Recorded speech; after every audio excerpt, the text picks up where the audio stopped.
Emakhosini, please don't forget to like and subscribe. Umhlambululi sizokhuluma ngabantu abathi ngikhathele ukuphila impilo enje.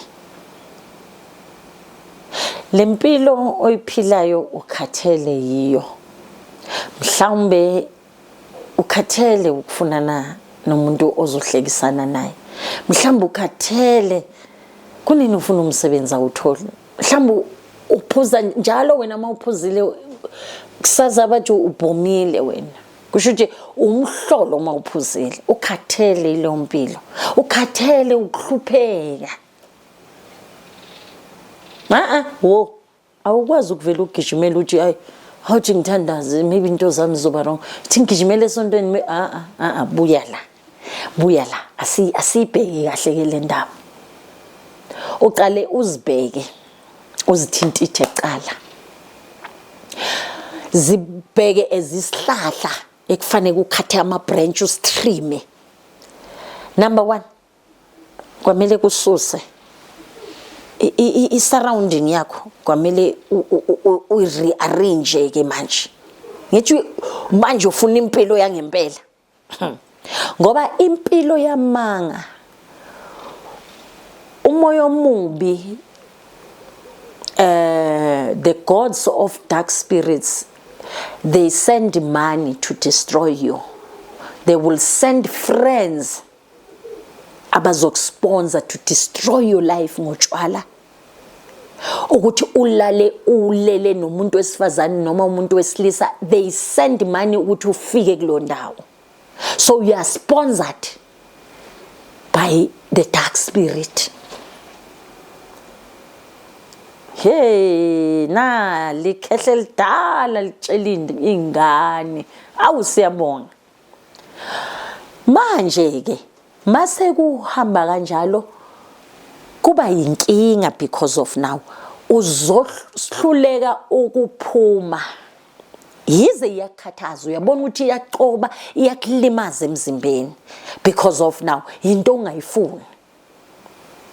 Yonke into oyenzayo kusasa uzisole ngayo akusiyona impilo yakho. Uphila impilo yomunye umuntu wasebumnyameni.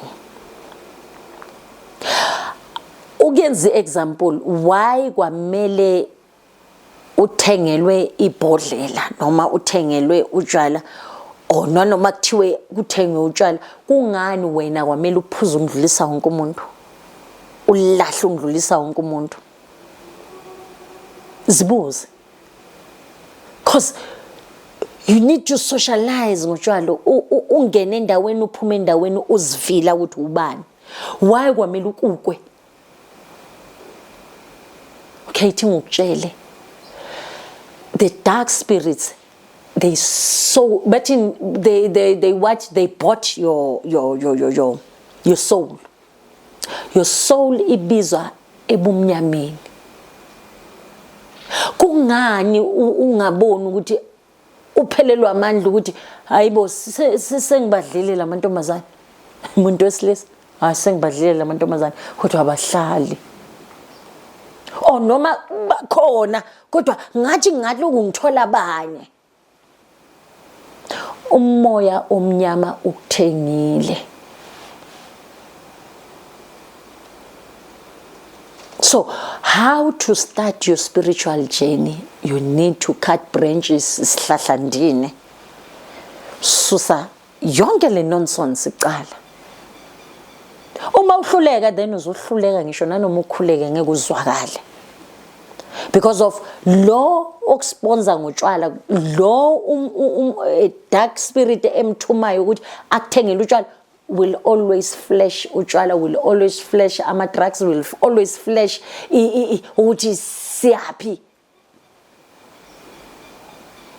Kukhona abantu abafakelwe ama sexual spirits. Lo muntu loyo angazi ukuthi uzofa mangazange alale nomuntu. Ikhona kubantu besilisa, ikhona kubantu besifazane.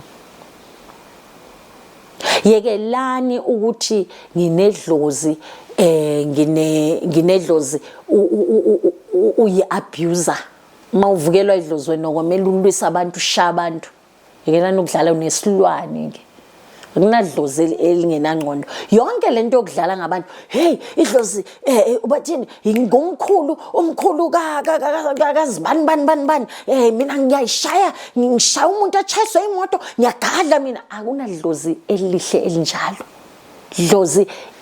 idlozi kahle sikhuluma ngento elihle sikhuluma ngento polite ngaphandle ukuthi wena uyifundisa ukuthi ithakathi yenze ubhlungu ebantwini. So how to start your spiritual journey? Cut the branches. Sihlahla ndini ngisasho. Phuma awuziphu 1 month uphume ebanganini uphume ku sex uphume kutshwala. It's hard ne? Then yekela you won't start a spiritual journey. Nama mene once into ikushaya ufuna ukukhuleka. Uzokhuleka kusasa uzoza umngani wakho uzoza lento khatha ama bad habits qala zifundiseni ungablame umuntu kusasa. Namhlanje we've got abantu abablame ama friends abo ukuthi sambile bangishiya lapha ngarejwa ngambile nangishiya ngabamba inkonzi baningi abangani abakhuthuzwayo mabadakiwe. So khathani abangani ake nizifundiseni ukuba nodwa so that you can see ukuthi lempilo kamoya ikufuna unjani. Uzoza part 2 kodwa khathani abangani. Don't think bona lento yenzeka kuphi emakhaya imindeni ayifunani.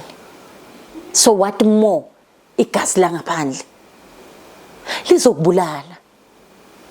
Mana abangani kwamele nibe ku same level. Umuntu makeza nebhodlela le 22,000 wena uza ngebhodlela. So uma eza ngebhodlela le 22,000 wena awuna ni 50 rand. Lo owe 50 rand uzokubulala. Ijwayelekile umono uyaba khona lapho. Angeke ungacabanga ukuthi kuhle mawulokuthi hayi ngizomzama ngehembe ngizomzama ngejini ukuthi sihambe ngizomzama ngempahla uzokubulala into ekhona. Zifundiseni bantwana base South Africa zifundiseni bantu abamnyama ma Africans ukuthi ibani independent spiritually independent. Vele iqala ngokuhluphekisa ngoba lo moya owubumnyama ngeke usakusponsora izokuhluphekisa but force khashana ngoba uzobe uthatha iqiniso manje so ufuna ukuphila iqiniso. So yekelani ukutshela ukuthi uye esontweni ukuthandaza izinto zovele zichange. No, kwamele uhlambuluke eqala ususe konke into ekuyenza ukuthi namhlanje uzithole ukuthi uyabhayiziseka. Emakhosini, please don't forget to like and subscribe.